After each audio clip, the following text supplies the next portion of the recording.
What is up, guys? Welcome back to First Cut Live. I am here not with RB3, but I am here with our 7'5", our center, our number 5 position, 3-point shooter, MVP, Sabrina Ramirez in the house. What is up, Sabrina?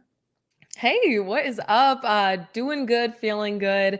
Had a good workout this morning, and LA, the weather's been that I know it's been so long. I've been trying to get back into it now, but LA has this perfect cold, gloomy weather. So I just bundle up in my hoodie and stuff like that. That's my favorite way to work out.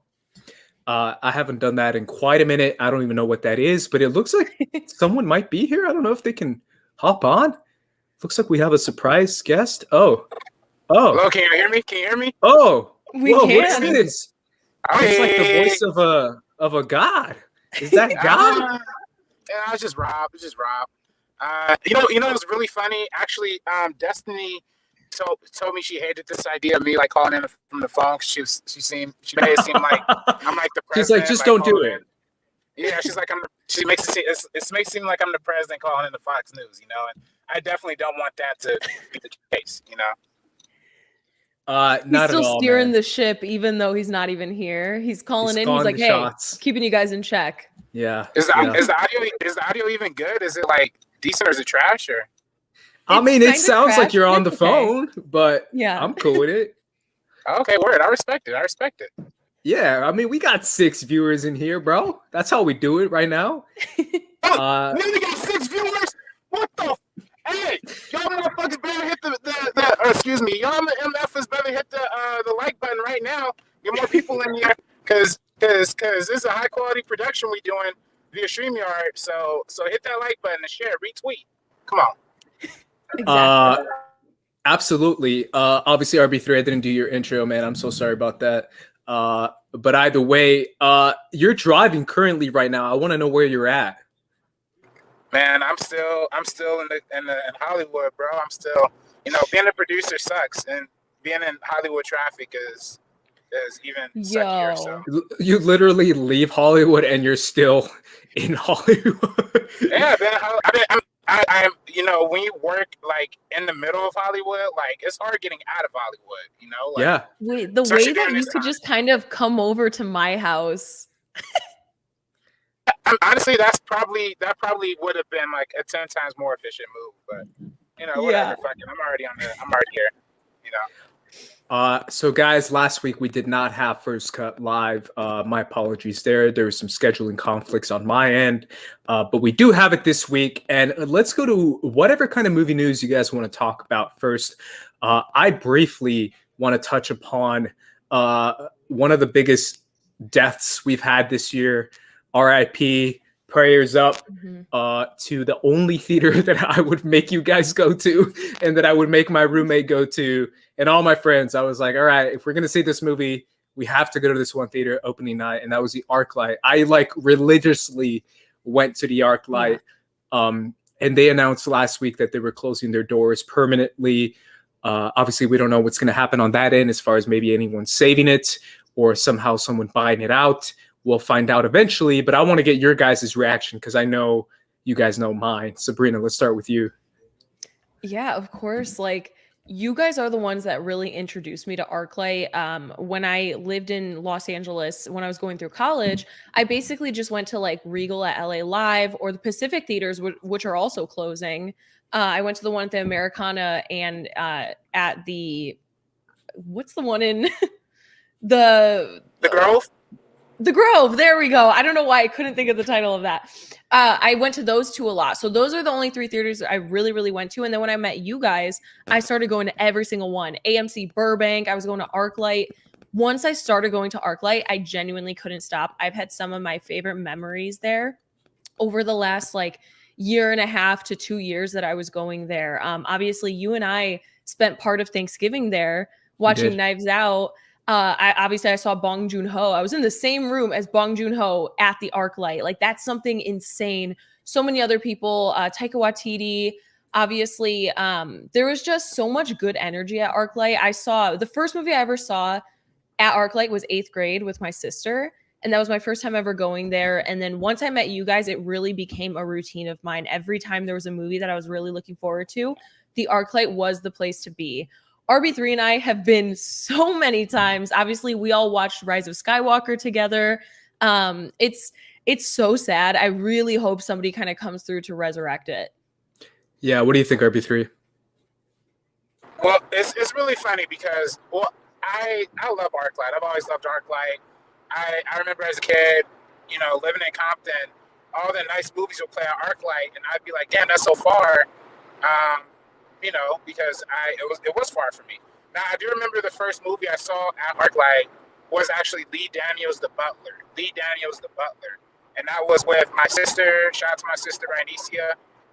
She took me to see that at the Arclight in Manhattan Beach. So that was the first time I ever been to Arclight. I don't remember the first time I went to Arclight Hollywood, but I do remember hilariously always going with Ace. And I know Ace always loved going there because A, they don't really show trailers. B, it's like the Hollywood, it's like a fancy theater. Like the popcorn in Arclight is unmatched. Popcorn was always top notch. The parking structure was a little challenging at times, but it was always fun, especially on the rooftop. There's so many good memories. I remember the last time I was actually at Arclight, funny enough, it was the time that we all did when we all went to the Collider party for the Oscars, and we saw Bong Joon-ho win the Oscar for Parasite that year. And then I remember the last movie I saw there was also with you, Sabrina. We saw 1917 together in January 2020. Wow. So those are some of the best memories. I remember me and Ace seeing. I would never forget me and Ace seeing The Disaster Artist at Arclight. Oh yeah. Because I feel like Arclight is the only place where a movie like The Disaster Artist will play on every single screen that night. And it's like sold out. Like a Star Wars movie. It plays like a Star Wars movie. That's the only place. Arclight Hollywood is the only place for that. So it's very sad. It's even sadder because if I'm being truthful with you guys, and we haven't done our whole catch up of the week yet, but actually went to movie theaters for the first time last weekend. Hey, went to the movies and shame. COVID, yeah. coronavirus. I got I'm double shotted. We can talk about that a little bit too later on. But I went to movies, and the first place I looked at, I'm not gonna lie, even though knowing Arclight was closed, the first place I typed in on Google was playing at Arclight. Because that's when I think of what I want to go back to movies, I do think of Arclight and Pacific Theaters. Not a lot of people have been talking about Pacific Theaters in this conversation too, but that's also a tough one. I know a lot of people know it for the Americana and Grove. But the Pacific Theater I always think about is the one in Lakewood, California. That's pretty close to Compton, where I'm from. And that was actually the first theater I ever went to. I saw Peter Pan. I saw the original Spider-Man, Sam Raimi Spider-Man there. It was the first movie I saw in theaters at that Pacific Theater in Lakewood. And then also at that Pacific Theater, I saw Peter Pan, Return to Neverland, which was also a very early memory for me as a child. So... all of that really, really great stuff. I'm really saddened by the losing of these theaters. Yeah, it's kind of insane because obviously I've had like a week and a half now to like let it sink in kind of thing. But like I was legit like in disbelief because you guys know, obviously RB3, you've known longer because I've known you a little bit longer and we went to see a couple movies together at the Arclight. But like I am like a religious zealot with the Arclight. Like that's only where I go. I would tell my homies back from work where we want to see movies, I would only go to the Arclight. And that's where I saw all my favorite films of the last decade. That's where I went to La La Land opening night, and that premiered like about 2 weeks before it came out in the rest of the nation. Get Out, Hereditary, all my favorite movies I saw at the Arclight. I mean, we saw Sorry to Bother You there, RB3. I remember that. Yeah, that was an experience. But I really do feel like I also saw like all my favorite like Marvel films there, whether it was Black Panther. I went to the Hollywood Black Panther premiere when it was all sold out that Thursday night. That picture that Chadwick Boseman has, I was literally right there taking a picture too. I was there for that night. I was there for the Infinity War, for obviously Rise of Skywalker, for all the major movies I saw at the Arclight. It was a different vibe. I saw a little bit of Dan's video that came out, I think, yesterday. And he was talking about the Arclight and how much he loved going there as well. And he described it so good. It's like, it's a culture there. It's different. It's a slight difference, but it is different where you're paying a lot of money to see a movie that was made for like $1 million. Like there were mainly, indie movies that were playing at the Arclight. When you wanted to see a movie that wasn't really playing at the local AMC, it was playing at the Arclight. And that's why to me it felt so special, because the last movies I saw, guys, was at the Arclight. I saw Invisible Man there, and I saw Birds of Prey there. I see every movie at the Arclight, like dead ass. It's not even close. And I just think it's wild how I went so many times alone. I went so many times with friends. It is literally, it was like a second home to me. It's jarring how much I'm going to miss that place. And I don't think I'm ever going to be the same, but that's just me. Just because I'm a nerd and I'm a weirdo who only goes to the Arclight. No, but that's the thing. Once people are exposed to something like that, if you're a fan of film in general, it is a place that is so iconic. That dome and everything, being inside of it. I think the first time I ever went inside the dome was seeing Jojo Rabbit with RB3. I think that was the first time ever, and it was such a cool experience. And then after that, being able to see something like Parasite, I saw Jojo Rabbit again in the dome. There's just been so many great memories in that place. And if you really, really love film and you're attached to film and you're in the area, it's just, you find yourself meeting people, even if it's just like buy popcorn or whatever, or you're at the bar. I've met so many people at the bar when like I've gone for like multiple times. Me and Eliza would just hang out and talk to people about movies. A lot of the time she didn't know what was going on, but it was such a cool conversation that you're engaged no matter what. And so it's always a really sad thing to see something like this when so many people bond over it. It's like this shared experience that you have, of course, like movie going in general, but the Arclight is just completely different. And actually the first time I went was the Arclight in Santa Monica, and I saw Logan. There you go. Yeah. Can you guys give me like a one, if you had to say like one of your favorites or a crazy funny story that you guys had at the Arclight?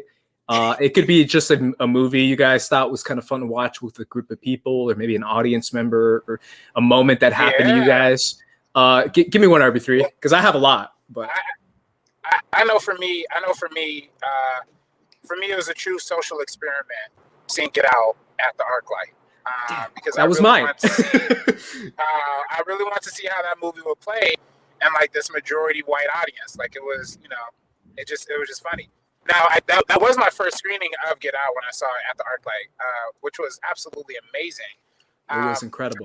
And I mean, this sounds a little narcissistic, but I was laughing so hard and Get Out that somebody in the audience like recognized my laugh and came up to me afterwards and was like, "Hey, you RB3?"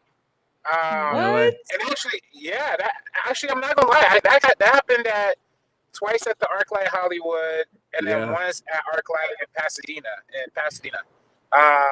Because it was for the other time that it happened in Hollywood, it was when I saw Joker at Cinerama Dome. I saw Joker at Cinerama Dome, and it was so crowded, it was packed out. Like obviously a lot of people there. But even before going into the movie, I actually saw Jason Inman and Ashley Robinson just hanging out like at the bar, just drinking. And we were like, "Yo, like, hey, what's going on? What's this?" No, this might not have been Joker. This probably wasn't 2019. This probably was a little before Joker. Well, Joker was 2019. Anyway, Jason Inman and Ashley Robinson was sitting there drinking. We're like, and me and Kay walked up to him because they had donated to timestamp. And we're like, "Oh, y'all, like, what movie are y'all seeing? We're about to see Joker." And they're like, "Oh, we're not seeing anything. We're just hanging out. We just like the bar here, And I think that vibe is so unique and special. I think that's why people like me and like you, Ace, just love going there to begin with. But yeah, my funniest story was Get Out. I mean, it was just funny seeing all the white people laugh at Get Out the way they're laughing at it. It was funny. I obviously one of my favorite theater experiences in general is Get Out. One of my favorite ever is Get Out, because I really do feel like that is part of what made the movie so special, which is another reason why I argue with you guys about how much I feel like theaters are important, especially for small movies and not just Infinity War and Godzilla and all this stuff. But I feel like I saw it kind of with the split audience, RB3. And I didn't see it the opening night, but I saw it pretty soon after.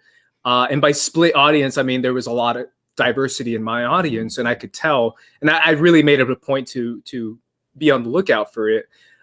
So my audience lost their mind. Like, I will never forget that moment when my audience started like cheering for Chris so hard, and it turned into like low-key like a lit crowd where they started screaming out for Chris. They were like, "Yeah, let's go, Chris!" And I was like, "Yo, this is like a football game right now. This is wild." And I was like, you know, I'm a purist. You guys know me, like, you know, hands in my lap, do not move, you know, don't get too rowdy.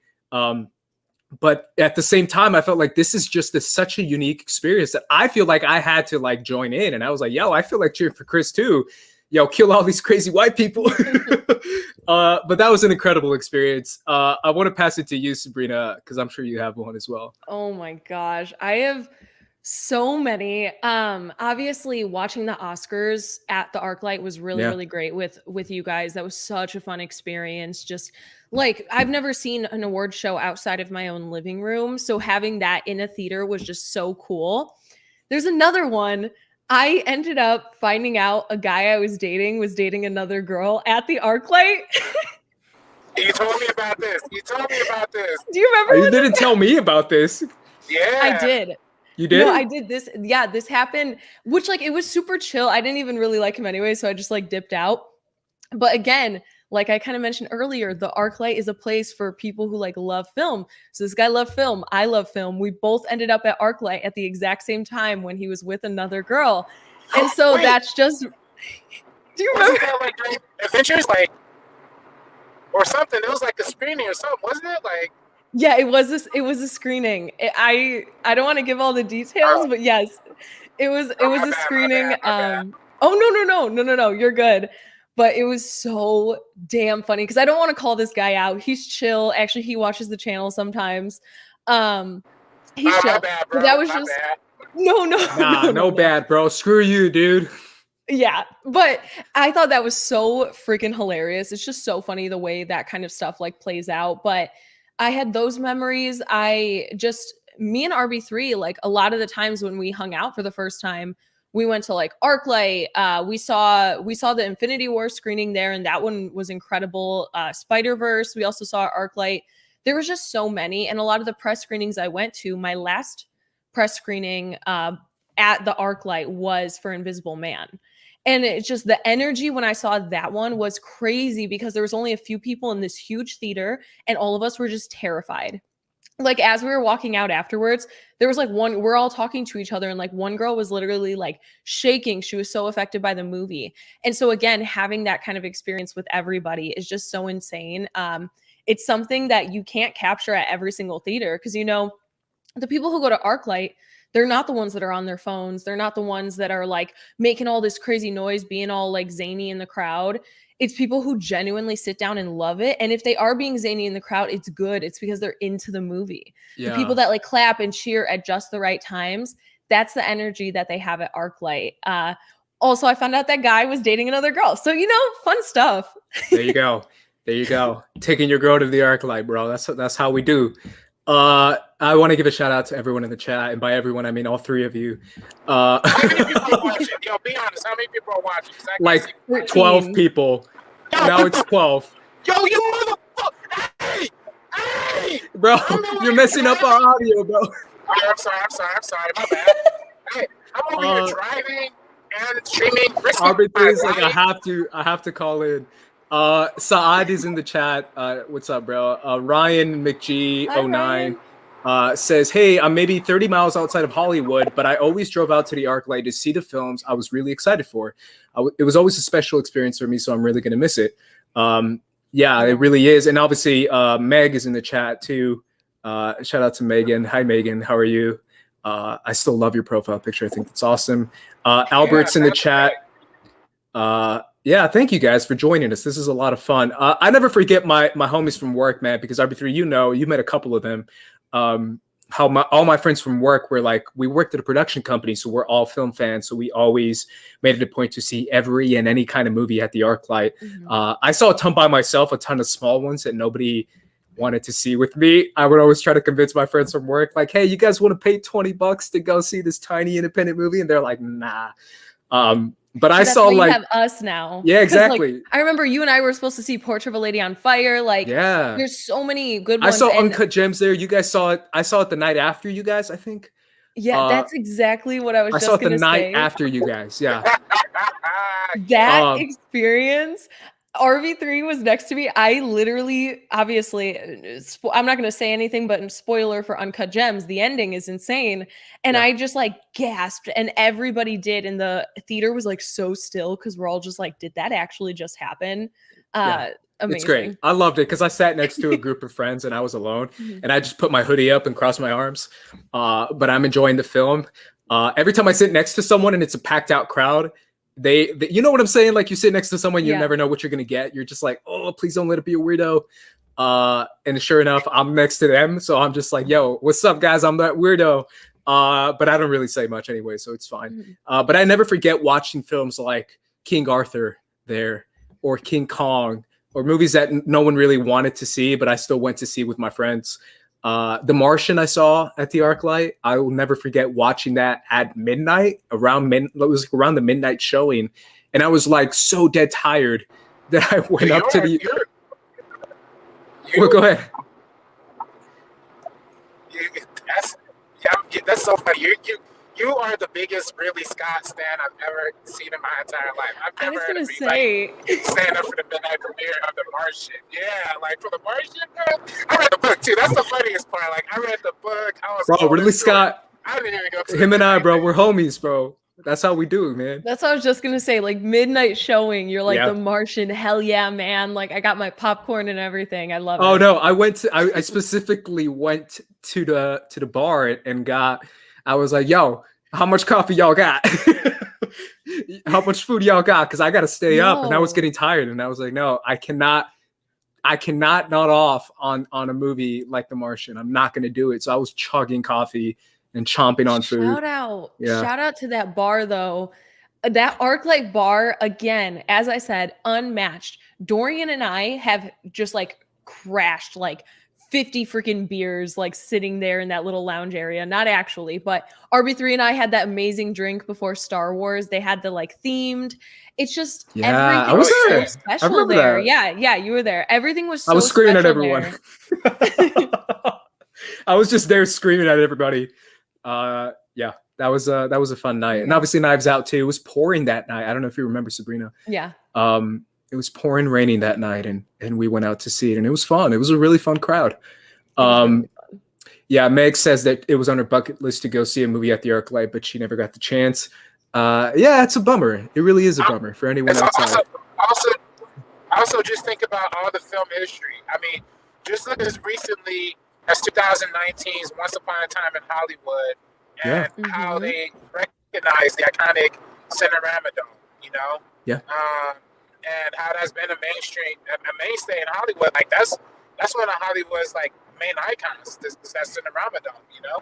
And the fact that that's closed, and the fact that we're not going to be able to see anything on that anymore, is heartbreaking. I remember seeing Neon Demon with JTE way back in 2016. Oh, Neon Demon. We saw Neon Demon. What did I say? I said Neon Demon. What did I say? I don't know. I just couldn't hear what you said, and I was like, "What? Theon Demon?" Yeah, my bad. Yeah, whatever that movie is. But Nicholas Winding Refn was there for a Q&A too. And at that Cinerama Dome, like you wasn't missing out. Like, and if you didn't see a movie there, because even though it's a little weird to have like the curved screen, like with and you sat at a certain place, it might give you a little bit weird angle, but like it had a different feeling, like in that space. And I just really loved and appreciated that as well. Speaking of that is one of the places where you can actually run into like a celebrity, right? Did you run into anyone RB3 that you were just like, yo, I can't believe that person's here? I did see Steve-O in the bathroom one time, and he really gave me like the eyes. Like I pulled up next to him in the urinal, not directly next to him, but urinal next to him. And then yeah, he just like looked up right at me, gave me those crazy eyes. I was like, oh shit. Who else did I see there? I mean, shit, man. I mean, when we're doing those screenings with Collider, I mean, there'd be mad directors there. Like, you just probably run into some, like, when we're going to the bathroom. I remember the Russo brothers, seeing the Russo brothers for that Avengers movie. No way. No way. Yeah. I went to the bathroom when we went to that screening, and Joe Russo was actually waiting in line. So when I got out of, it was the singles bathroom that they have kind of like right outside the dome to like the left or whatever. I know exactly what you mean. Yeah. He was the next person waiting. So I got out of the bathroom and he went in. It was just a really funny interaction. I'm like, yo, director of Academy Award future winning film Cherry. Oh, there you go. It's gonna win. It's gonna win, guys, even though it's not nominated. It's not even nominated. It's big. I kind of, I'm not gonna lie, I actually kind of like Cherry. I didn't see it. I gotta be honest. I really want to talk about it because I watched about 20 minutes of it, and I definitely thought it was interesting. Definitely thought it was very interesting. I didn't see any. I mean, obviously there was a couple Q&As that were kind of major, but the only person I saw were people like in the audience that were obviously, you know, actors or producers or directors or whatever. The only one I remember seeing that was kind of like, oh crap, I can't believe, because I was watching her show while she was there, was Alison Brie. Is that her name? Alison Brie from Glow. And I was watching Glow and I was like, oh crap, that's kind of cool. She's like right there. And she was just there to watch a film, which I thought was kind of cool. Yeah, Meg says, please don't slander Cherry in front of me. I haven't seen it, so I cannot slander something I have not seen. I know our good friend. Insane. I was gonna say, I know our good friend Rihanna Starks is a big fan of it as well. Oh, no way. No way. Oh, Cherry? Awesome. Speaking of which, tonight we have the finale of Falcon and Winter Soldier, and we have the Shang-Chi trailer that came out, which kind of got me going into like a rabbit hole of like martial arts. You know, my connection to martial arts films, RB3. It goes deep. So I'm excited for Shang-Chi. I'm excited for tonight's finale. What do you guys think? I mean, I'm excited for the finale. It kind of makes me nervous. Like, they have to kind of tie up all these loose ends. I don't want to spoil anything for anyone. Yeah, it's a lot. It's really a lot. It's one episode. Obviously, they can do more going forward. They introduced a lot of things. I just hope it's a worthy closeout. And I'm also nervous because it drops at midnight. That means I'm going to have to stay up till like almost 1 a.m. I'm just like, I really wish they fixed it for like Pacific time. Like, drop it midnight East Coast, because they get it at like 3 a.m. That's even worse than us. Like, they have to see it the next day. At least we do have the luxury of watching it at night, but I really wish they would move that up a little bit so we could watch it Thursday nights. I'm low key with that.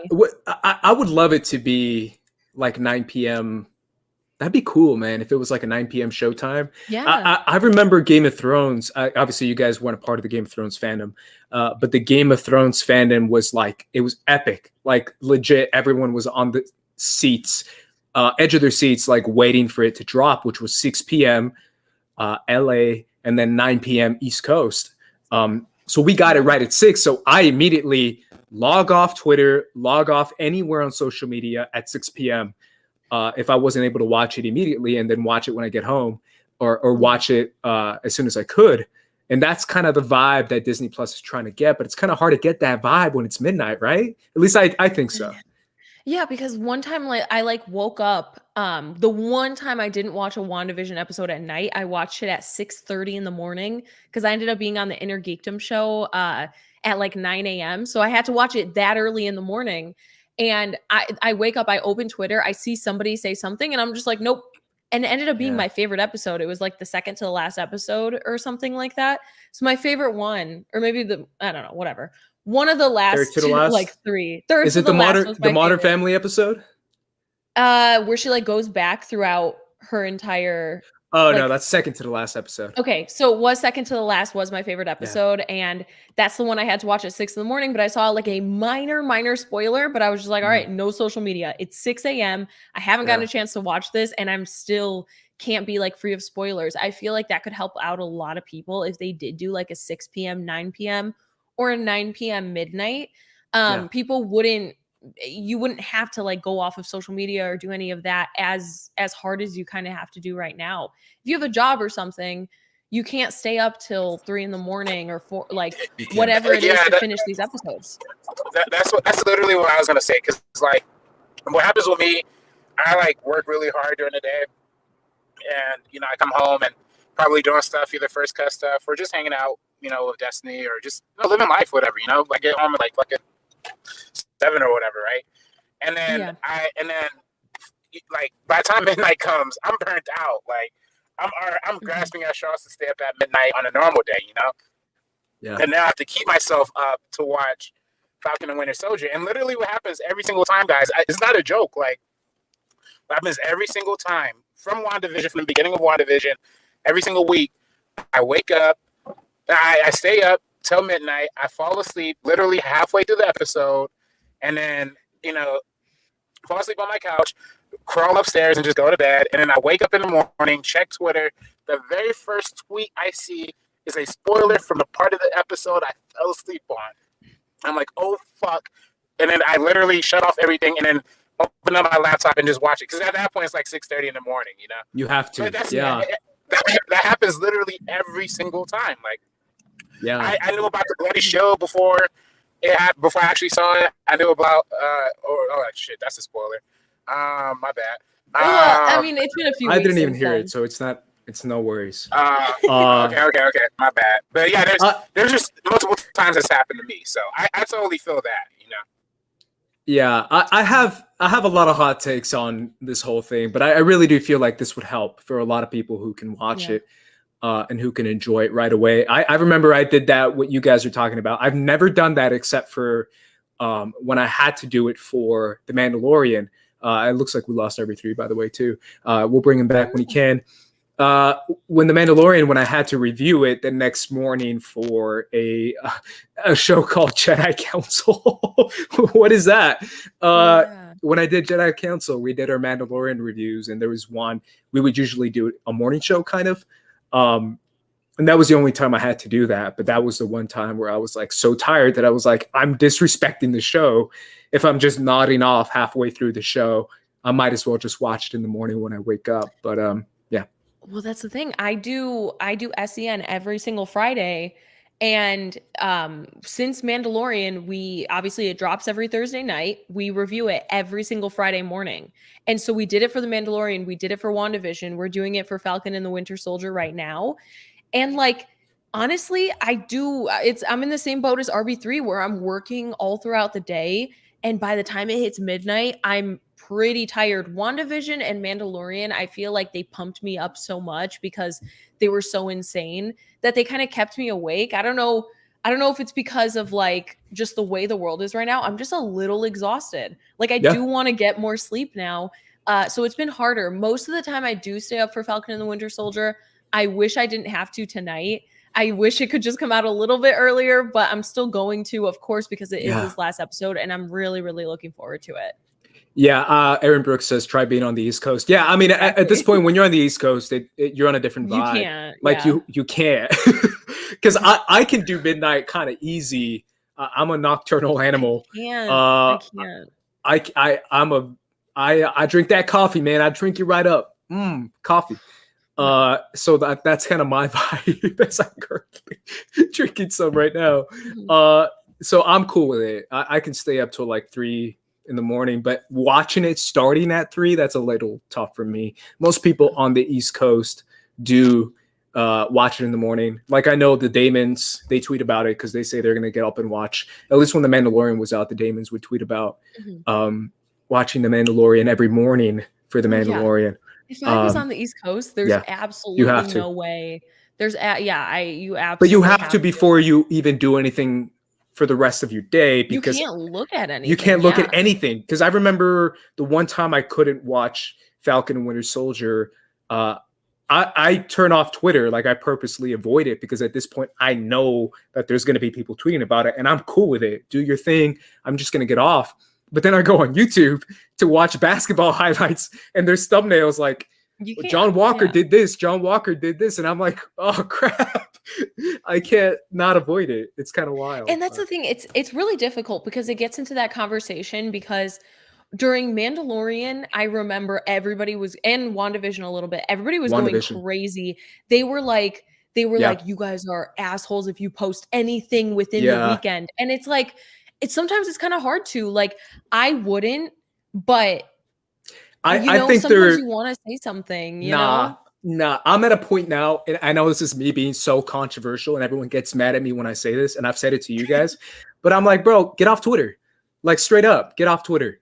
Like if I want to see a basketball game and I'm at work, I'm going to make sure if I'm recording it, I'm not going to go on social media. I'm going to go home. I recorded the game. I'm going to watch the damn game when I get home. But I can't be mad at someone who's watching the game and says, yo, Chris Paul just hit a 3-pointer. I'm not going to be like, oh, asshole. Bro, he's watching the game. He's excited. Like, do your thing. I'm going to get off. I'm going to be responsible on my own, get off social media, and then watch it when I can. But in the meantime, get off social media. That's just me. But again, people get mad. Like, I got work. I got this. I have to do social media because I'm good. But that's just me. It's that argument. And I understand both sides. There's pros and cons to both. Oh, hey! Who's this? Hey. How'd you get home? Yeah. How'd you I do finally that? made it. I finally made it. Can you believe it? We're talking about social media spoilers, but I got the hot takes about like, yo, just get off Twitter, fam. But that's just no, I agree with you. I agree with you 100%. Where like if you want to avoid something, it's no one's responsibility to be like, hey, if I have a feeling about something, I'm not going to tweet it.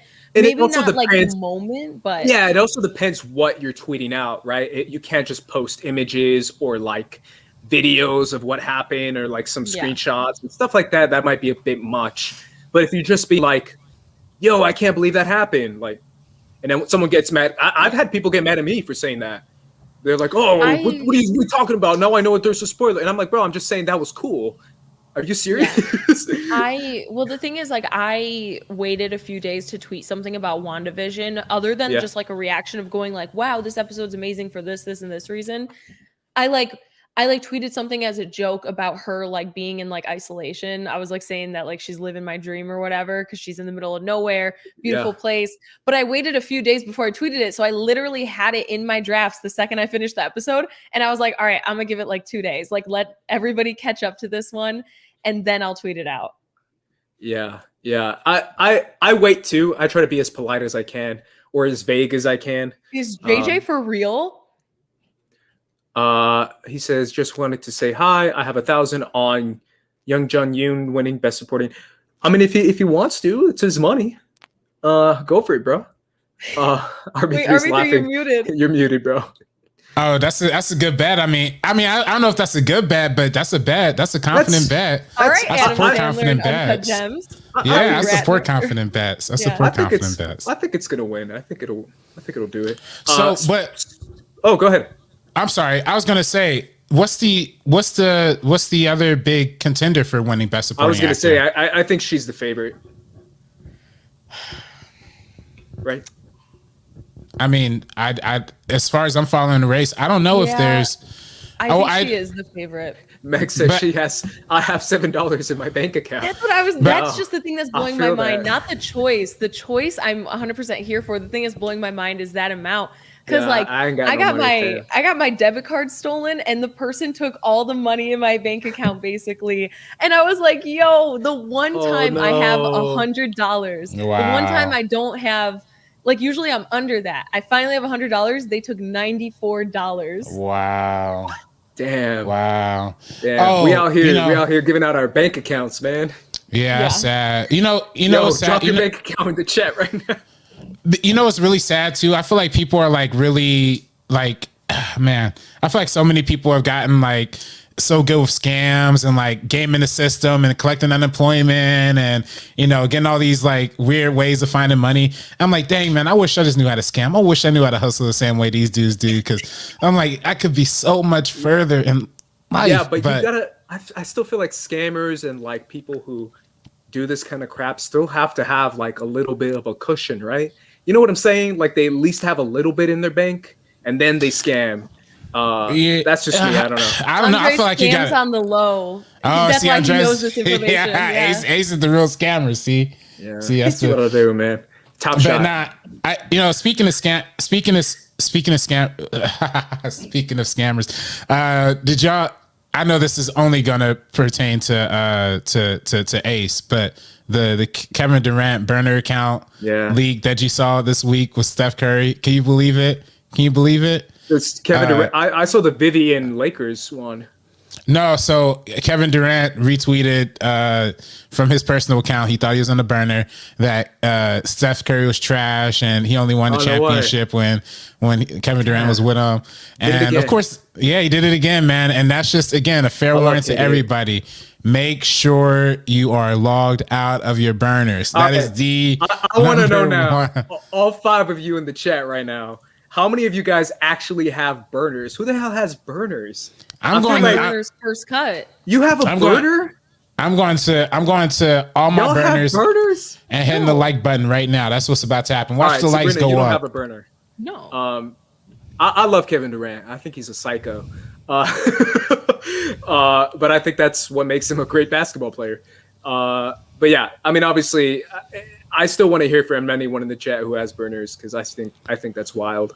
And while we do, let's move on to this Sunday, the Oscars. It's going to be the lowest watch Oscars in history. It really is. Like it's lining up that way, and it's kind of shocking, but that's what we have to work with. Meg says my main is a burner. At this point, my main's a burner too, man. I've lost so many followers. So you gotta I lose so many followers, bro. I lose so many. It's not even funny. I lose like 30 per week or something like that. Listen, I've been losing followers. I lose followers nonstop. Like if people have like actually been closely watching my Twitter account, it's been doing nothing but this for like the past like 6 months. And you know what? I'm totally cool with it because in my mind, I'm cool with it. I'm like, yo, that just means we don't want you, fam. I don't want you. Like I don't want you. I don't care anymore. Like there was a point in time when I was like, please give me the followers, please, just a couple more. And actually, it's got to a point whenever somebody do follow me, I look at their account and I like do a deep dive. I'm like, I might follow them back. I don't know. Maybe I'm like back to that. Maybe I'm back to that level on Twitter now, you know, like, cause I just don't care about none of these fake white supremacists who are always coming at me for no reason. Like F y'all, you know, whatever. We're just film fans. No, you're not. Yeah. Like literally F those types of people. Luckily I'm a woman. I don't lose followers really, but the only time I do is when I post my boyfriend on Instagram or Twitter. If I post Brandon,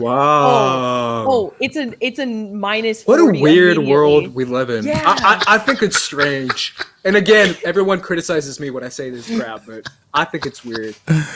Sorry, y'all. I think it's weird. Immediately, like it takes 2 seconds. If I you don't post think that's weird? It's weird as hell, but like it's just the way that things are. Like, Cade, make a burner. Yeah, you gotta make the burner. Bro. Twitter's popping nowadays. Anyways, this Sunday we have the Oscars coming up. We wanted to do something that Sabrina thought of, so all credit to Sabrina, who thought of ranking the last 10 years of Best Picture winners. And Sabrina wants to do it on a tier list.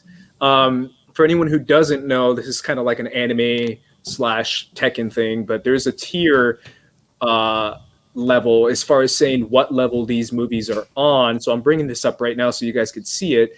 Yeah, I know. It's wild.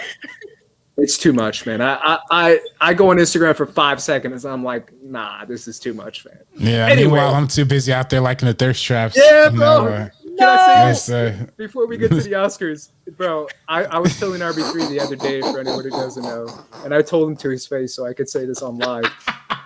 Every time I scroll on Instagram, bro, and there's like a giant thirst trap from like our friend group. So it's like around people we know. Every time I'm looking at it, I'm like, yo, whoa, damn. And it's like RB3 like that. And I'm just like, yo, he did like that. And it's always the first person that Instagram tells me, like, yo, RB3's out here liking all these thirst traps. He supports it. I just imagine like a gif of RB3 like looking at the screen and looking back at the camera and being like, like that kid.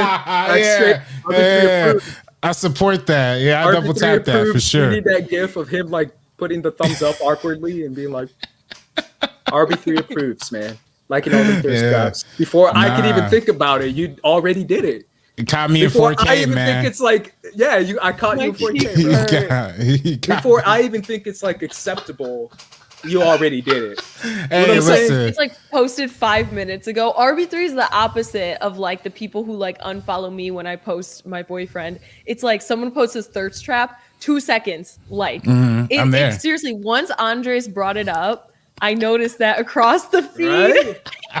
You're the most active Instagram follower I've ever seen. Yeah. Hey, listen. So this is You don't this even is need just a burner, bro. I don't know. I mean, listen, the burners are active, more, the burners aren't really active on Instagram. Let me not start something that ain't out there. Here, I don't have the burner for tapping Instagram no more. like a mofo. Now from the main account, yes, the main account, I'm absolutely double tapping because, hey, I support, you know what I mean? I support people just being themselves, expressing themselves. Now it ain't nothing creepy, you know what I mean? It ain't nothing like, I ain't trying to get at nobody, support, I ain't sliding no DMs. Like my DMs are clean, like I ain't leaving no weird comments. I mean, see, I'm just playing. Going down in the DMs, going down. Case says RB3 has post notifications for thirst traps only. I don't know if I got post notifications, but I feel like the algorithms. I did believe that because I algorithms, swear it's like something. I even hear about a thirst trap and RB3 already like that, and I'm just like, how? This was posted 5 seconds ago. How? Well, shout out to Cam Rice. He doesn't do me any favors for my algorithm, you know what I mean? Like Destiny does all this stuff to like she went in my phone and like searched up all the different ways to like to delete like how to get the women off of your search page because she was like it's over for me, bro. Because I told you because we had that Instagram, discussion on Facebook algorithm has me locked down. We had that discussion on the show like, and I was telling y'all like the algorithm just does it. I don't know what to do. I can't control it. The algorithm puts it on. So then she was like, no, I'm gonna prove you wrong, and she literally, I guess she followed a bunch of gospel accounts and like marriage accounts and really just made it like just killed the whole Instagram model game for me. So no IG models popping up on my feed no more, nothing like that. Wow. So I guess just the algorithm just giving that to us through our friends, just giving it to us to our friends. So low-key. Yeah, I get a lot of anime, Star Wars stuff. But I still feel like Facebook knows exactly who I am. My TikTok is very not that. Like my TikTok is very like I get a lot of prison TikTok. I get a lot of relationship TikTok. I do. I don't know why I get a lot of prison TikTok. I get movie TikTok. I love movie TikTok. I love comedy. I don't know. You don't like movie TikTok? I don't know. I really don't like it. I really don't like it if I'm being real with you. Have you heard of this movie? It's a crazy indie movie. It's called Joker. And I'm like, movie TikTok. 1 billion people saw Joker. No. Just like movies that'll blow your mind. And it's just like the most like mid, And it's like, we all saw last year and it made a ton of money. It's like 200,000 views on a video that's just like, this movie is crazy. And then just post the photo of the poster and then that's it. Or someone like I don't know, is recording their TV during a scene of a movie. Yes. I just think it's lame. I'm not about it. Star Wars TikTok's way better. Well, Shout out to Star Wars you guys TikTok. follow me on TikTok though. I just posted a few over the past few days. Bro. Sabrina on film. Andres, you better follow me on TikTok. I don't even have a TikTok, bro. I deleted that shit. I did. I had to, bro. RB3 can tell you the light camera lens is in line in the third shot. Sure can. He's behind the camera. Sure can. I'm framing it up. Meg said, LOL prison talk. That's facts. That's big facts right there. That's big facts. Let's go to this tier list that Sabrina brought up. Again, this is like Tekken for anyone who wants to rank their Tekken characters or their anime characters. So wait, they can't see us when they do this? when we do this? Well, we don't have to have it No. up the whole time. I We wrote don't. Okay, down. got it. Yeah, It's we're S just tier, showing A them how it's tier, gonna look. B tier, C tier, D tier, E, and then F. And just so you guys know, let's read off the winners from last 10 years of the Oscars. I don't know if you have that up, Sabrina. I was trying to show. I wrote the list down. Oscar Yes, best. I do have. I have it them. written So, down, but not in order. So if do you you want want to me go to go through 2010 all and of up. them? Yeah, so 2010 Okay. and up. So we have The Hurt Locker, The King's Speech, The Artist, Argo, 12 Years a Slave, Birdman, Spotlight, Moonlight, Shape of Water, Green Book, and then Parasite. So right away, do you guys think anything belongs in F tier? Yes. Green Book. Green Book. I'll say Green Book. Really? I Oh, would it's also not say. that bad. I would also say the. No, I'd also you say the have artist. to- But Yeah, for The artist is at the bottom this, of my list too, but I wouldn't say it's F tier. No, because for this like tier list, like it all has to be like filled up basically. Like we can't give. Let's say we love 4 of these movies, we can't put all 4 of them in S. You know, you can only put like 1 to 3 Yeah, at I don't- most. You got to yeah, spread the love. One. So I think there is an F, and it's definitely Green Book. Really? You guys didn't like anything about it at all? Nothing? It's not good. No, La I La mean, Land. Unfortunately, La La Land can't be a co-winner. Otherwise, La La Land would be at the top. Yo, that's some S tier shit right there, bro. La La Land. I love it. Unfortunately, it's not in the list. So Can we do? Wait, is there a way we could like share the screen and like do it from like that kind of thing, or or I could try and do that. But Or, nah, I probably can't figure it out right now. it's Never fine. mind. All right, F Yeah. tier, that's fine. I'll accept it. Green Book at the bottom. all right. Anything else that belongs there? Maybe E. I would. I mean, what's so F tier? Like Wait. bad movies, just bad Best Picture winners. Yeah, I'll put the artist up there. I'll put the artist down The there artist too. is But also- yeah, I would say Yeah. that's maybe E or D. I would I'll say put E. I would say E for that E. one. Low Yeah. E, almost F. So I'll put yeah. I'll put it low E. Okay. Got the artist. Okay. What do you guys think about? Because this is a movie I've watched once and I have not gone back to, The Hurt Locker. And somebody asked about that. We're doing 2010 to 2020's winner, so we're gonna have like 11 movies technically. So that was 2010's winner. Or Yeah. I know I- It Arclight won. hates It won in 2010. I'm not gonna lie. It You did throw me hate off it. a little bit. Yeah, I did. It did throw me off a little bit, but it's all good. It's all good. Well, I'm that's here because for it. that's the Avatar year, right? Yes. Well, it is Avatar year, but I mean it's Avatar was 2009. supposed to win. Yeah. Yeah, So but for I mean me- that's Avatar was not why it throws me off. It's a decade, 10 years, whatever. But yeah, we're here. I actually when we did our top 10 of the decade, we counted because technically these films are 2009 to 2019. Yeah. It's films and then the whatever. I don't know. it doesn't So matter. my Yeah. criteria for these films, kind of when I'm ranking them right now in my head, what I'm thinking about is is it a good movie? Did it deserve the win over what was nominated that same year? That's kind of some of the things that I'm taking. If we're gonna into do account. that, Like then Green Book did there's a not. lot that don't deserve. Well, I'm just doing well. it based on is it a good movie? Because I mean- I feel like Hurt Locker is a good movie. It's a good movie. I do. Probably not I do Best actually. Picture, but it's a good movie. I actually do have a little bit of a soft spot in my heart for Hurt Locker too. I do like that one quite a bit, Yeah. even though like Yeah. even though it is heartbreaking because Avatar is literally one of the movies that like inspired me or whatever.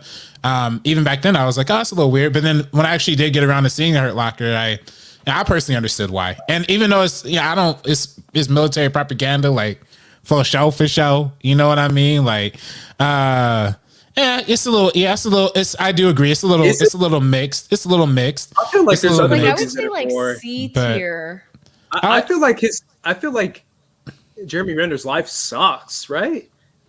I think mean, it's a good thing. I think some people would say it like some people would argue that it doesn't suck. I mean, some people would look at that movie and say his life is awesome. Like he's being whatever. So I don't know. Like that's the only thing. Like that's the only thing that keeps me hesitant about like me being like superly over enthusiastic about me putting in like a B or an A or an S. But like I would be happy to put in like a C or a low B or something like that. Yeah. Let's just see. We could always move these around too. So we'll just leave it as a high C right now. Oh, but can we put the King's Speech at a low D, please? Is that am I the only one? I'm cool with it. It is. King's Speech? It's the next one. The next one's King's Speech. What year is that? 2010. That's Social Network year. Yeah. Yep. Oh, Social Network. Social Network. Black Swan. All these other films and the King's Speech one. I love Colin Toy Firth, Story, but Toy Story 3 too that year was Toy Story 3. So the winner for 2010 was Hurt Locker. The winner for 2011 was King's Speech. Yes. Mm-hmm. Okay, that's my bad. I wrote it down wrong. Yeah, that's at the bottom. That'll probably be more like E for me. Oh, E. Okay. Do high E for the King's Speech. High E for sure. Great performance. Jason Inman tore the Hurt Locker apart. I mean, I didn't see that. I would love to see his opinion on that. I love Jason Inman. What do we feel about Argo? Sorry, RB3. I know Ben Affleck's your brother. Argo, yourself. That's the quote from the. Yeah. I didn't hate that movie, but I think I literally saw it once. And there was better movies that year too, weren't there? Like. Wasn't there Zero Dark 30? Django Unchained, Silver Linings Playbook, Zero Dark 30. Yeah, there was a bunch. Les Mis, Life of Pi. There was a bunch of movies that it's pretty surprising that Argo got it, honestly, because the first time I watched it was actually in school. Like, it was just one of those things the teacher put on mindlessly and just left on for us to watch while they were just chilling in the corner. It's okay. I do not think it's worthy of a win. I don't know about Best Picture, but I feel like it's another good movie, also, right? I guess Ben Affleck is supposed to be playing a Mexican man? Yeah. Oh, yeah, he is, yeah. He is. Meg Shire, yeah, unpopular opinion. I love Argo. Kate says Argo is good. I give it a high B, low A. I think everyone likes Argo. I like Argo. I mean, I like Argo. I like Argo. Guys, you're telling me Django is nominated that year. I'm not gonna lie, like I'm a little biased. Again, I'm a little biased. I saw Django like 8 times in theaters when I was in 2012. As a teenage boy, that was my movie. That should have been Best Picture. Also Lincoln was that year. Like you said, Sabrina, Zero Dark 30. I personally would have loved to see Zero Dark 30 win that year too. I would love to see Zero Dark 30 win. Did Dark Knight Rises come out that year? Was that 2012? Yeah. Was that 20? Yeah. Okay. It wasn't nominated though. Yeah, of course not. I feel like Argo's maybe I would say B tier. That's a B tier? Yeah. What do you think? No, what do you think? I mean, bro, there's other movies on here that might be. Yeah, we're gonna have to say a lot. We can't just put everything in it. I'm not putting everything in A. I'm putting I put it at C. I put Argo at C. Like territory for me. So do you want to put it above Hurt Locker or after Hurt Locker? Because I would put it above on C tier. I still think it should be. If y'all say it should be above, you could put it above. I would personally put Hurt Locker above it. Yeah. Okay. Yeah. Right. Fine. Right. So right now we have it low B, but it's on its own right now. So, next we have 12 Years a Slave. Which, that's a good movie. That's a good one. That's a great one. Should be A. I definitely feel like that's an A. I mean, it's a sad movie for sure. That's an A. Yeah. Yeah, it's definitely an A. Could tell. Great performances, all that. That year, 2014, we had American Hustle, Captain Phillips, Dallas Buyers Club, Gravity, Her, my number one of the decade, Nebraska, Wolf of Wall Street. Those were all nominated as well. Oh, Wolf of Wall Street was great. Yeah, I mean, I remember that year because I loved Gravity that year, actually. Like when I was like at that age, like I remember really loving Gravity, seeing that in IMAX 3D, just being blown away by it. I actually think I do like Gravity a little bit more, like cinematically, probably than I would say I like 12 Years a Slave, only because 12 Years a Slave is a freaking slave movie. You know what I mean? Like, it's hard to like give like overwhelming, like for me to be like, oh, like this is, even though I do really love the movie, I think it's a really great, brilliant movie. It is also really hard for me to say like I love it more than, or I'm gonna love it and rewatch it more than Wolf of Wall Street or Gravity or That's Her, why I don't you think know? we should do that, because I feel like if we start comparing it to the other movies that year, No, I was just All of talking them about the suck. ones that came out. Yeah, No, yeah. I was I'm just talking telling you about the like ones what that my came out. mindset was like back then. You know, I'm just expressing like back then that's how I was feeling. I don't know if I feel It's that way now, definitely- but If we're looking at the overall list of the last 11 winners, this one is definitely, I would say, a strong A tier. And Her was ahead of its time. Oh my god, I just watched it like 2 weeks ago again. Amazing. yeah. Cool. So we agree that 12 Years a Slave should be A, right? Yes. Okay. So do we want to keep going in order, Sabrina, or do you want to jump around? We could keep going in order. Sure. If that works for you guys. Next one, we got Birdman. Ooh, This is I love Birdman. I love it. Sorry, y'all. Oh, Oh, RB3 RB3 is too. like, I'm not about it.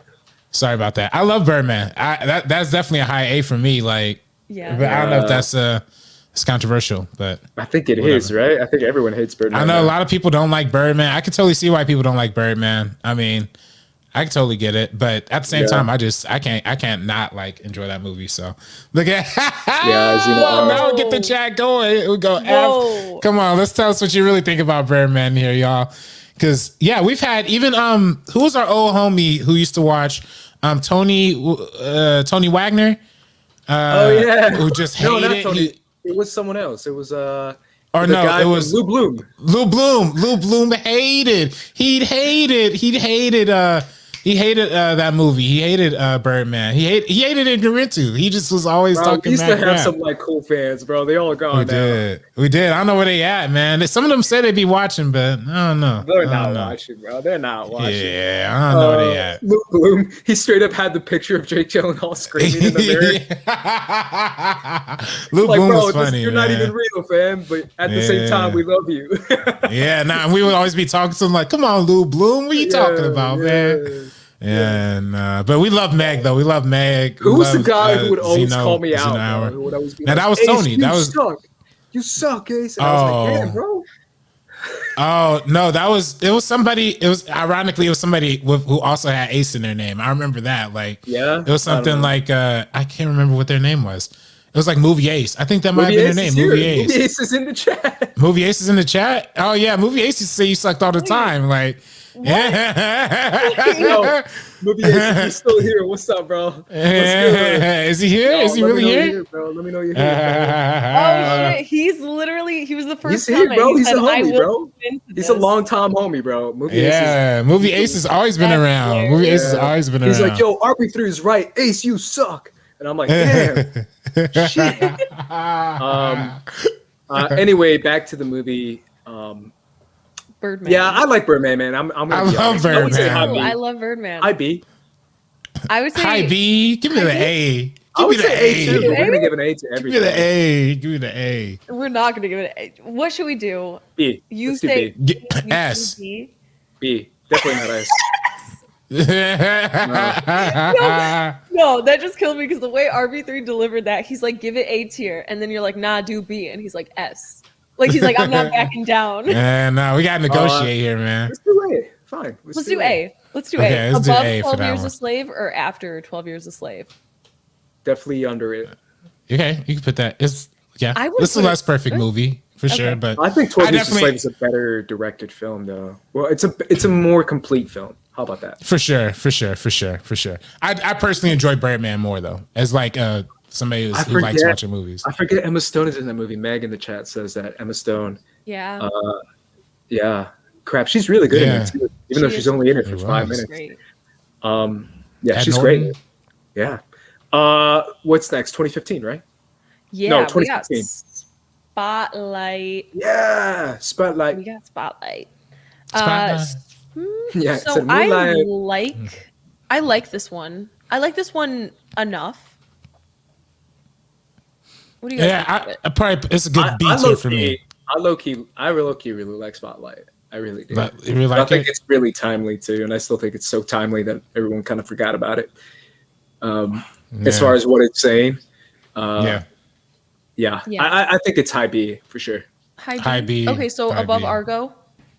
Yes. definitely. Yes. Okay. Yes, definitely. Absolutely. Meg says, "Is Breaking Dawn Part 2 on the list?" 100%. I wish. Honorable mention. Yeah, we did our Twilight reaction, Meg. I don't know if you got to see that if you're on Patreon at all. I haven't posted. Oh, it's not you. I haven't posted posted it yet. No, I We're haven't gonna do a posted it yet. Twilight reaction, Meg. I don't know if you're gonna see that. You remember when we used to do our faces like this? No, don't do it. I don't like it. I was gonna see how the thumbnail. Nah, this is whack. This is whack. All right. Let's go I back mean, to it. it's not bad. Okay. Either, yeah, whatever. Oh, Bro, my face. What are you doing? You taking a picture? All right. No. You gotta let me know if you're taking a picture. wait, did you take a photo? No, I didn't take a photo. No. Okay. I can't even take a photo on stream. Can you take a photo on stream, right? Well, I guess you could screenshot. You can screenshot. I it, could but screenshot. Yeah. Don't do that. No. It's cheesy. Okay. Anyways, yes, Meg. Twilight. Anyone who wants to see that, it'll be coming out, right? RB3 eventually. Yes, but before the weekend for sure. It'll It'll come out Hopefully. one day soon. Yes. Very soon. Yeah, if I'm being honest, Zeno Arrow says Spotlight won, Sicario, Creed, and Ex Machina were not nominated. Yeah, I would have nominated Creed for sure. And I know a lot of people didn't like it because it was so commercial, but I was like, who cares? I would nominate Ex Machina any day. Any day. Sure. Yeah, I would too. And then wasn't is this the year that Mad Max Fury Road was nominated? Yeah. So it's The Big Short, Bridge of Spies, Brooklyn, Mad Big Max Short. Fury Road, The Martian, Andres' favorite movie of all time, The Revenant, and Room. Yeah, we out Those here are for great Matt movies. Damon. That's a great collection. Matt Damon, Donald Glover. Yeah. Oh, by the way, let's talk about it after the. Yeah, the I was gonna movies. say we already decided for this one, so let's move on to. Yeah. But also, I think it's Moonlight is the next one, right? the same year as Birdman, I just wanted to mention, because it's always just so interesting to look back at this. Yeah, what's nominated? American Yeah. Sniper, Boyhood, The Grand Budapest Hotel, The Imitation Game, Selma, The Theory of Everything, and Whiplash. Oh man, how did Selma not win that, bro? Yeah. Well, Selma, they they Way better really than need any movie you named in there, except for Well, maybe they- Whiplash. Whiplash is great. I was gonna say Whiplash. Whiplash is incredible. Everything else obviously, sucks. American Well, no, Sniper. I was. I Well, like yeah, The American Theory of Sniper. Everything. I would say Theory of Everything's Everything. good.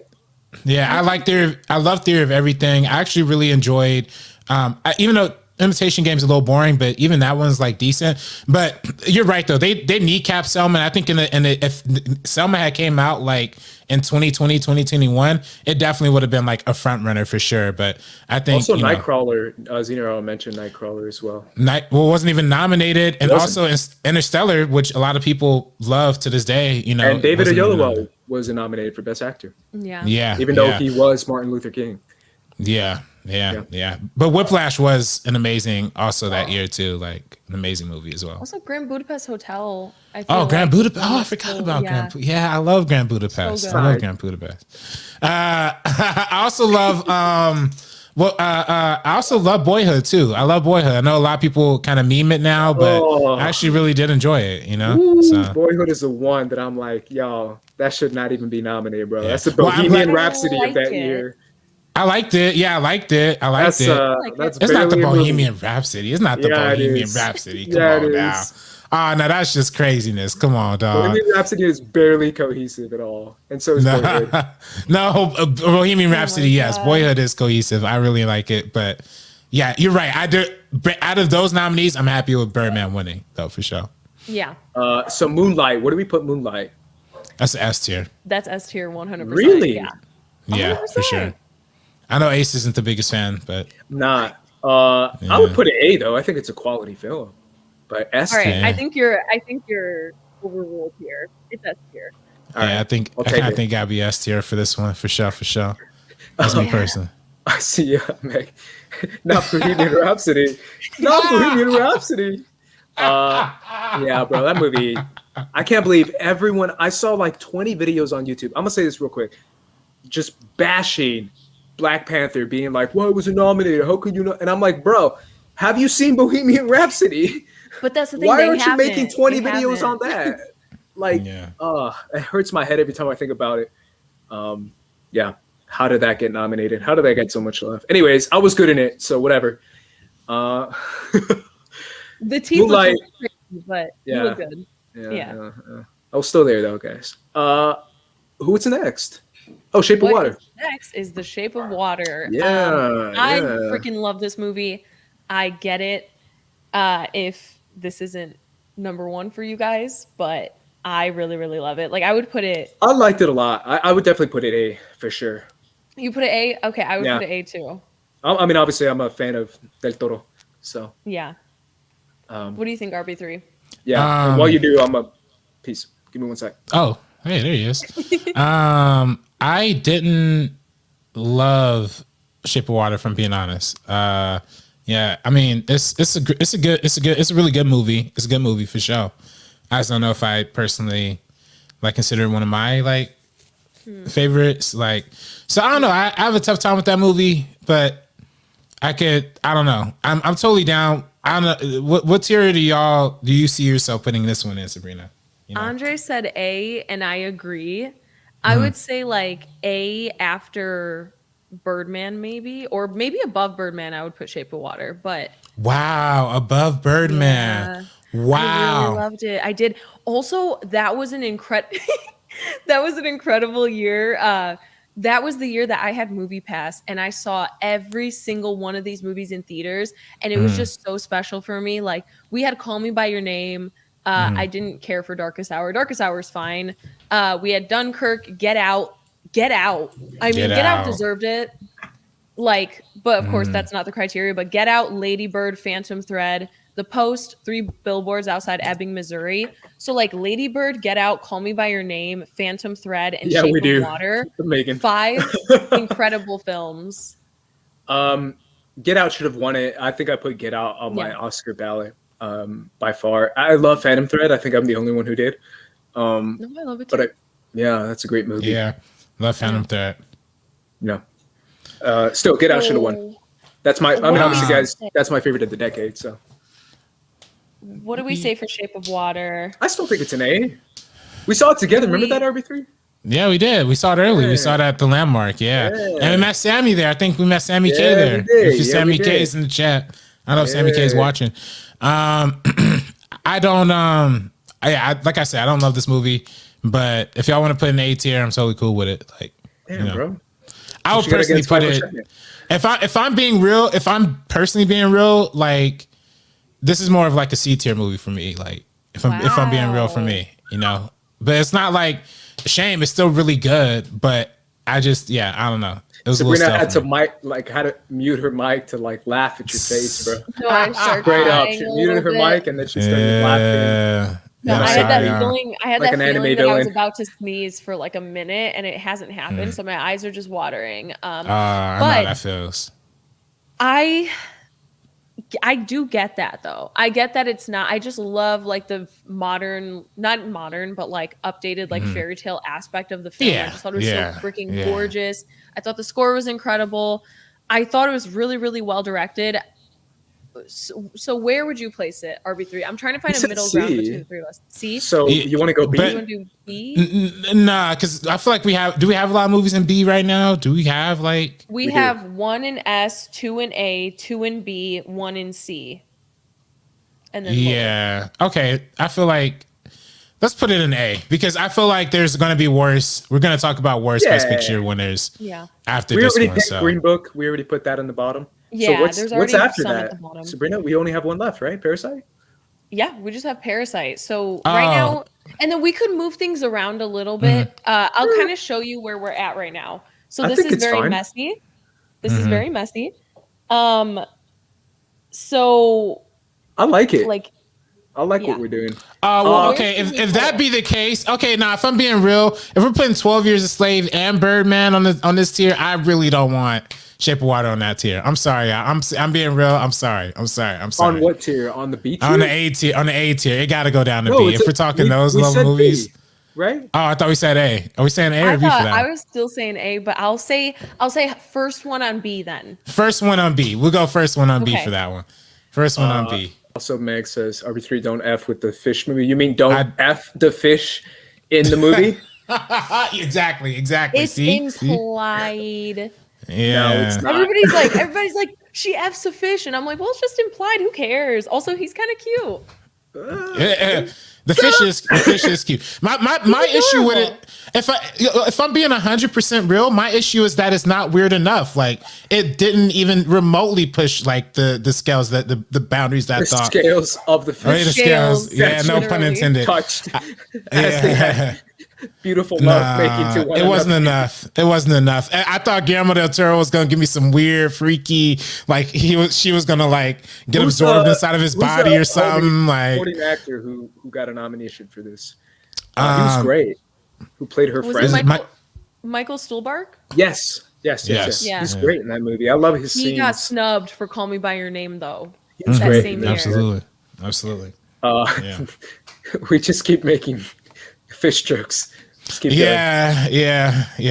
I think the Parasite's going to be the easiest one because I think it's S tier. I think it's the top of this entire decade, right? Same. Do we see it? Yeah. I think it's out of Best I would- Picture winner. I think it is. I personally put Moonlight over Parasite, really? but no, I'm totally cool with if we decide to rank Parasite over Moonlight. I'm Chat, totally cool what do with you that one. think? What do you La guys? La Land I'm should be the curious. highest. I was curious as to La La what Land is everybody thinks. S tier, bro. I wouldn't mind putting La La Straight Land in up. S tier though. I'll be real with y'all. S Like, tier, fam. Really? Straight up. yeah. Like the king. Like I love La La Land, but S tier? Hell yeah. Have you rewatched Oh, it's La La Richard Land? Jenkins. Richard Jenkins was the one. The old Are you I man. call me by your Yeah. name. Yeah. Stuhlbarg was in it, but Richard Jenkins was the friend that you were talking about. Yeah. Yeah. Yeah, shout out to La La Land. Obviously it didn't win, so it Let me doesn't count. see. People saying Parasite over everything. Yeah. It should be. Parasite. Yeah. Parasite. I feel think it. it should be. I respect that. I know you hate All right. Moonlight. Hey, I so. don't hate Moonlight, bro. I just Yeah, wasn't nah, I like feel you. swept away. Yeah, I saw I know what it is. I know exactly what it is. The second Yeah. Mahershala left, you checked out. Bro, Mahershala Since the Mahershala left, was in you that know? movie for 10 minutes and he was straight up hitting threes like Steph Curry, bro. Half court shots. I was like, yo, this guy's gonna win it. Remember I turned to you when I said that? And I No, was you right. literally said that. You were I in tears literally turned when, to you. by the And I first was third like, of the bro, movie. Mahershala is gonna win an Oscar. I Yeah. literally said that while I was watching the movie. So And then, as soon as he left, you're just like, it's over. I don't know. yeah. So I got a new tier going on. Ooh. Ooh. Yeah. So just showing you guys, this is what we're gonna kind of organize a little bit. So we don't have a D. We got to smooth this out a little bit. We got 3 Okay. on B. So Okay. I say it's still a lock to have Parasite and Moonlight on S and 12 Years a Slave and Birdman on A. That's still cool with you guys, right? Yeah. So Shape of Water, Spotlight, Argo. Which one do we dock? Probably Argo. Argo. Yeah. Argo? It gotta be Argo. All right. Yeah. So then B Sorry. is The Shape of Water and Spotlight. For reference for anyone who's not I like that. this is Yeah, the that's what we're doing here. Yeah. Thank you. I should have. I could have been creative and made a graphic for it. I should have, man. Nah. We'll dog do it. something like this again next time. Oh, how do I Yeah. take this off now? There we go. Those covers. Okay. So for C, we have Argo and the Hurt Locker. Sure.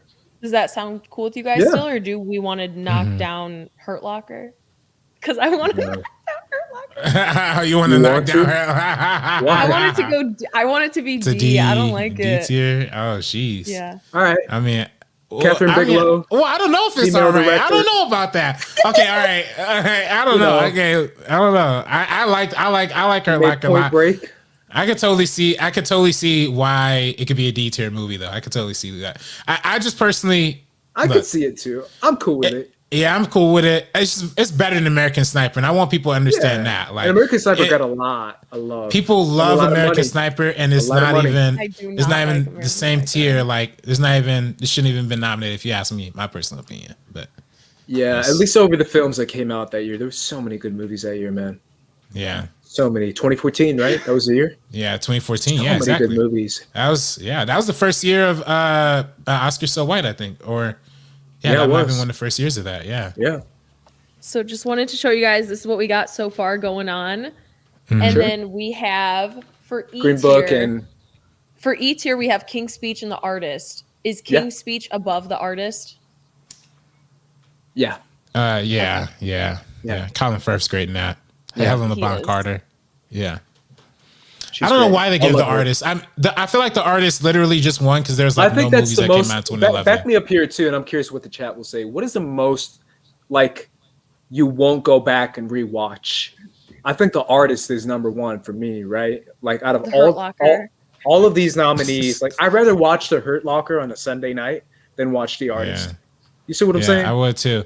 You're kind of joking on Hurt Locker, but I like it. I can rewatch it. I like it too, Actually, bro. I really like The Hurt Locker. I don't know. Yeah. Anthony Mackie, he's good in that. He's good. Something about Jeremy Renner. I've talked about this before, but Jeremy Renner, like we don't vibe. We do not vibe. Can we say one thing? All right, Jeremy Renner, I'm with you on that. But can we say like, I get that.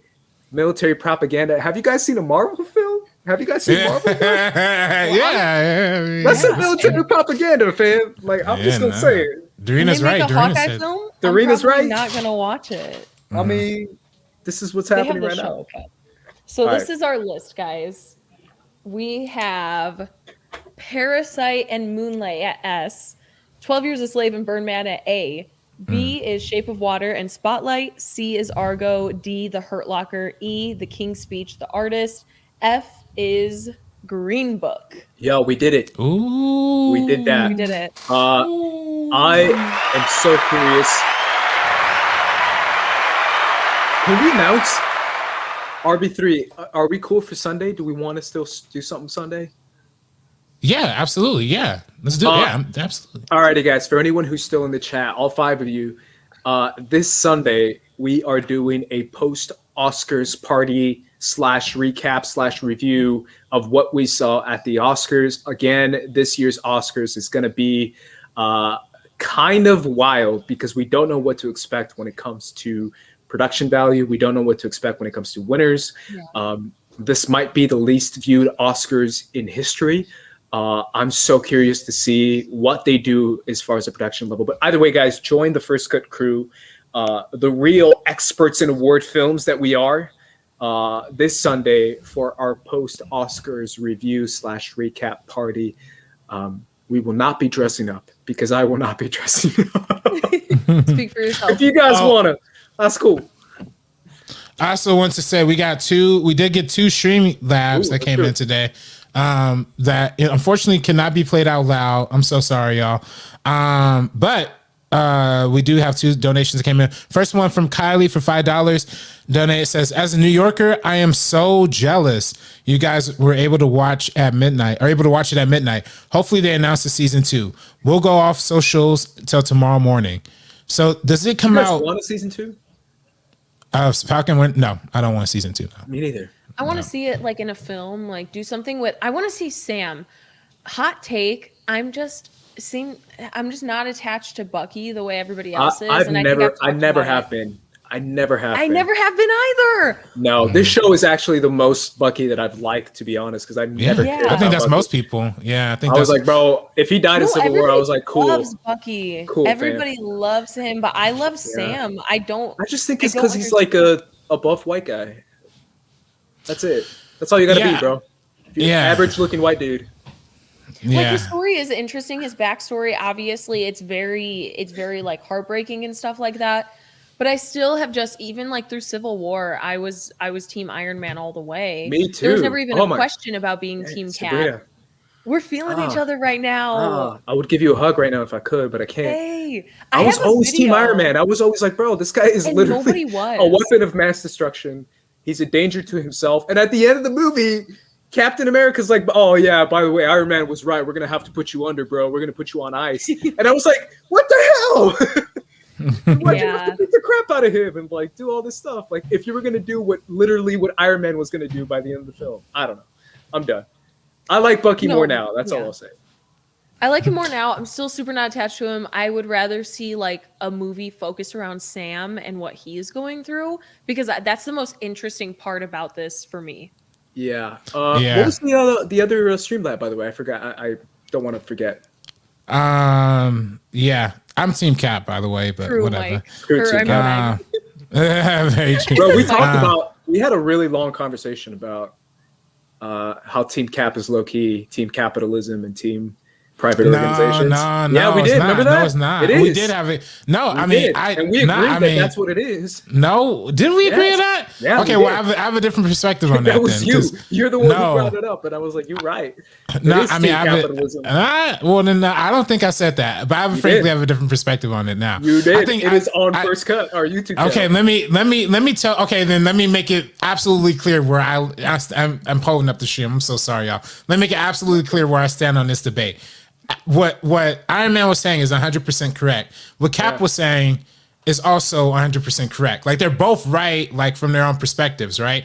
I think for me, what's more fascinating about being on Team Cap is because we saw his whole disillusionment from being an outwardly patriotic, somebody who was, fighting for the government, pro-military from the very first Captain America movie to the second Captain America movie, having to be completely disillusioned to that, to be completely anti-government, to learn that the entire government is corrupt from within, and then is just disillusioned with that.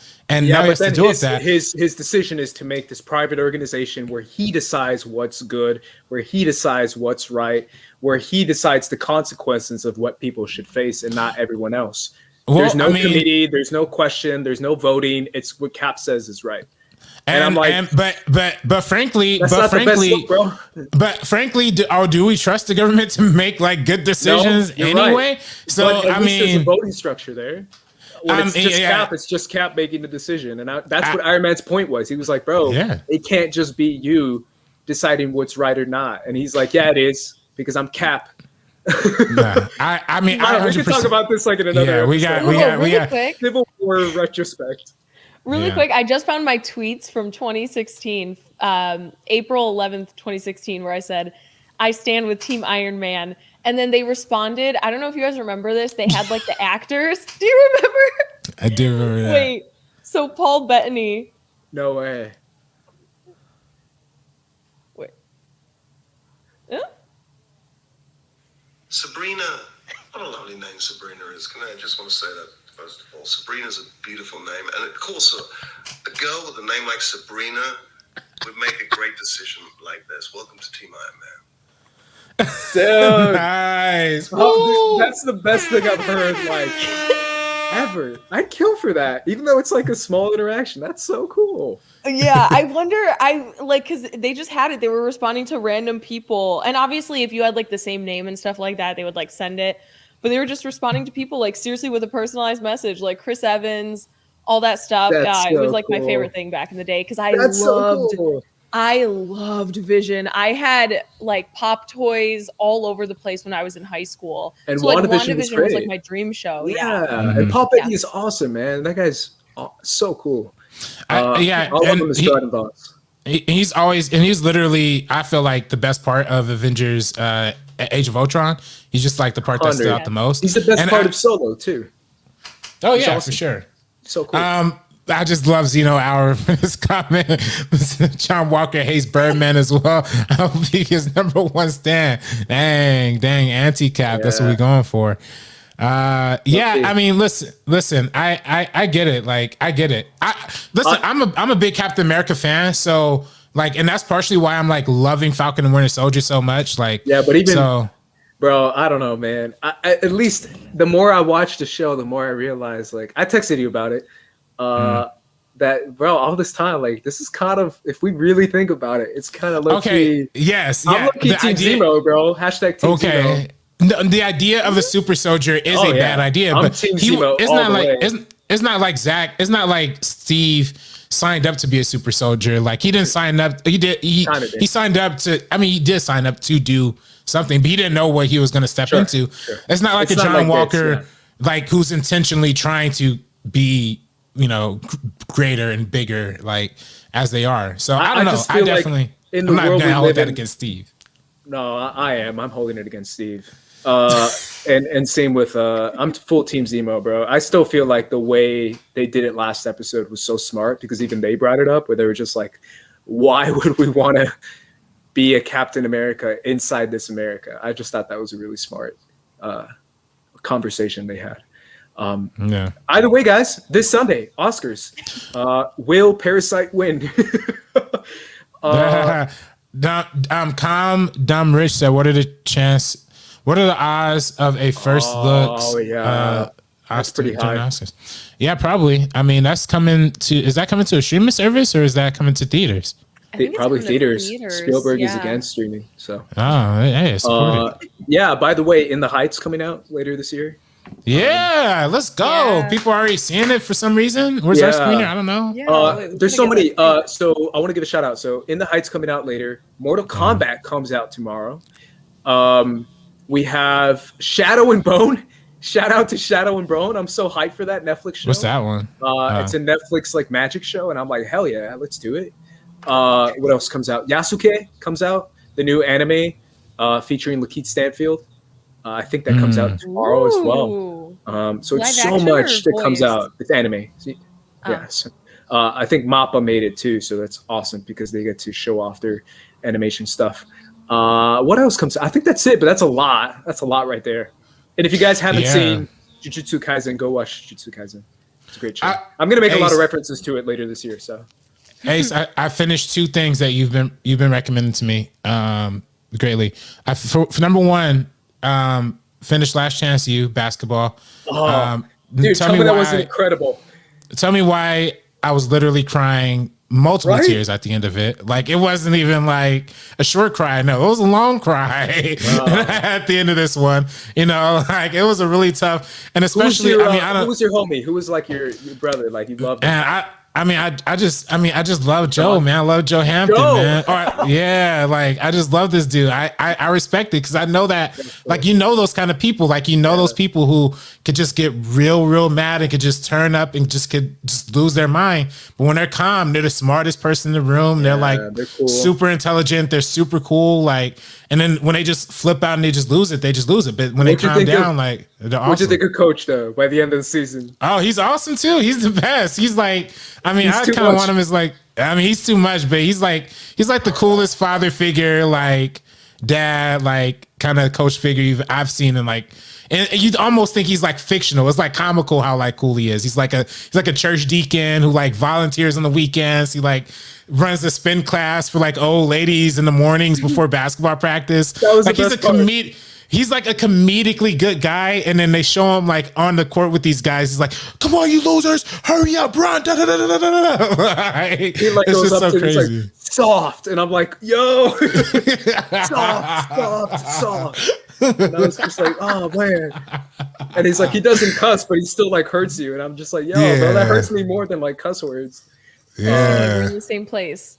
Yeah, this is sports, bro. This is technically a TV show. Documentary. It's this TV show. It's a beautiful TV show. It's a TV show. I personally think people. Okay, second thing was it hit number 1 trending on Netflix this week. Synchronic. I wrote a review about it on Geeks of Color. Yeah. I finally saw that one, and it was amazing as well. I love that movie, man. Oh, I know you put it in the top 10. I did. Top 10 of the year.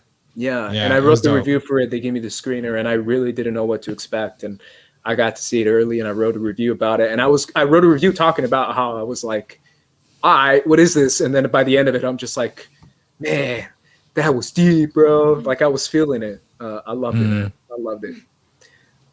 Good deal. Alrighty, guys.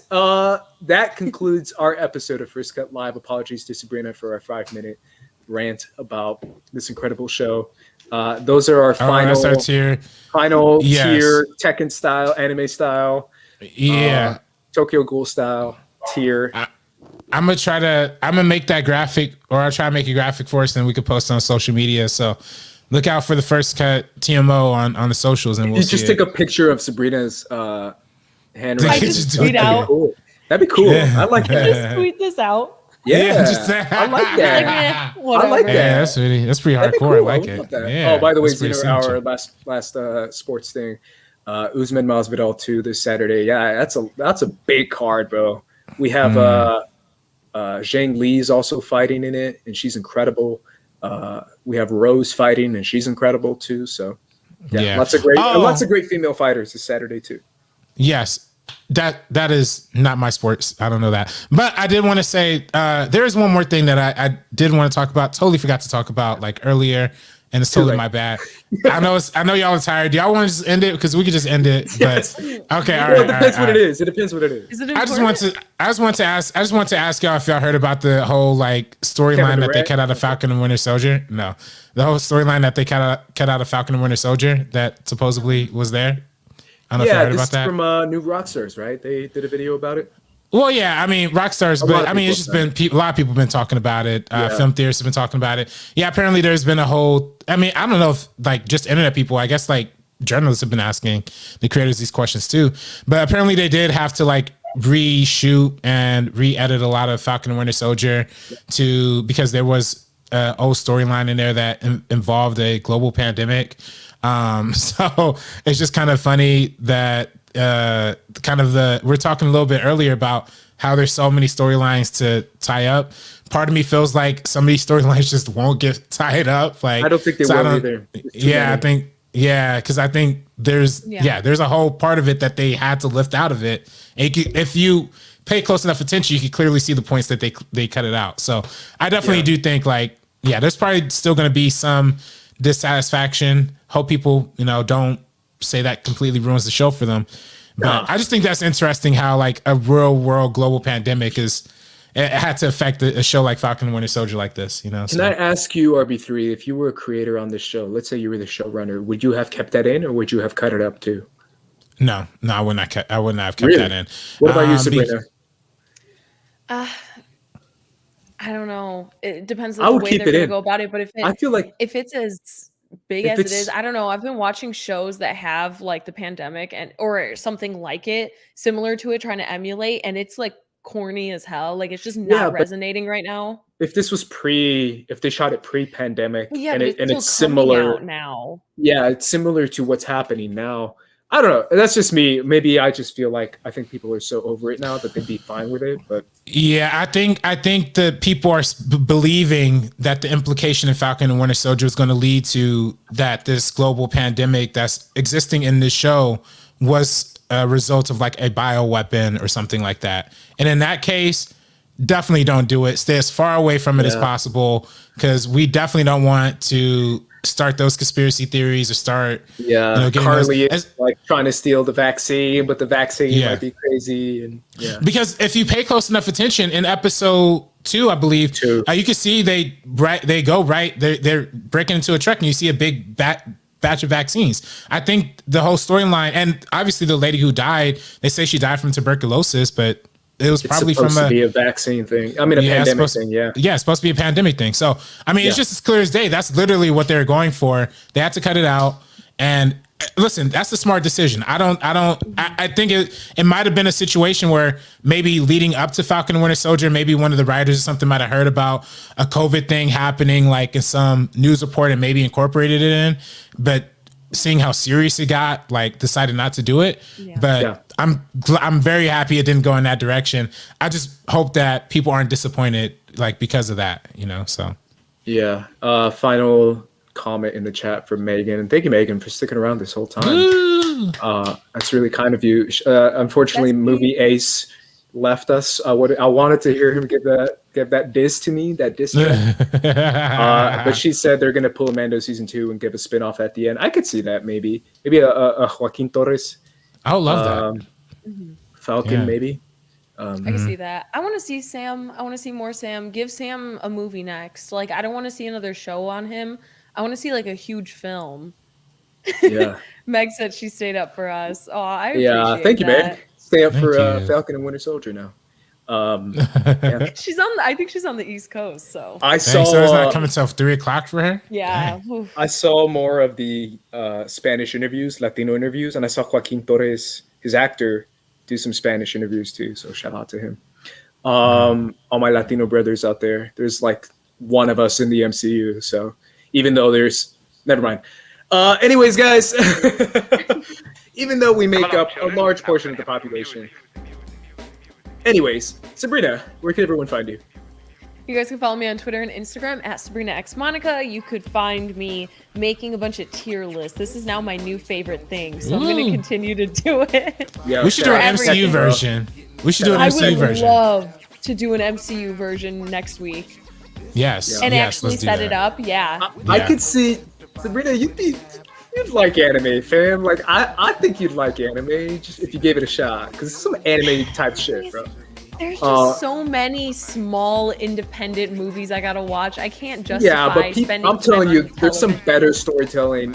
I mean, I tweeted this out last. I 2 watch weeks ago. Eternal Sunshine like once a week. If you see Your That's how I Name, spend my time. you might be like, "Y'all, Eternal Sunshine down here."